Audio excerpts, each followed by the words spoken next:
Welcome to the slop farm. Enjoy the video. You'll start by launching the emulator and confirming your tools are ready.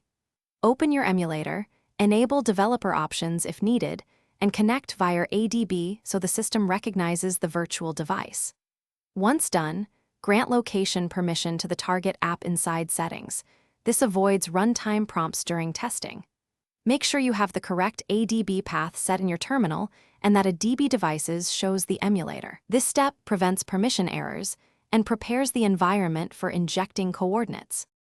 Now you'll inject coordinates into the emulator while explaining why those extra parameters matter.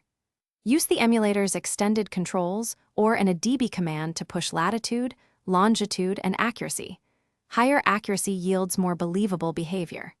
If you want movement, send a sequence of points or import a GPX/KML route so the app receives continuous updates. Make sure timestamps and altitude are included where relevant because some apps validate motion by checking these fields.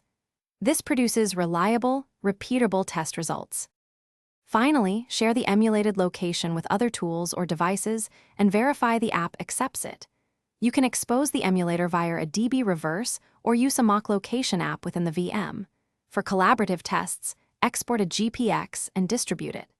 Make sure network-based location services aren't overriding GPS by disabling Wi-Fi location if you need pure GPS data.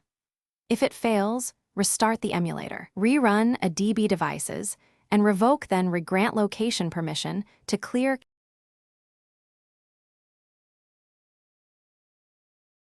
Thanks for watching. Consider subscribing if we helped you today.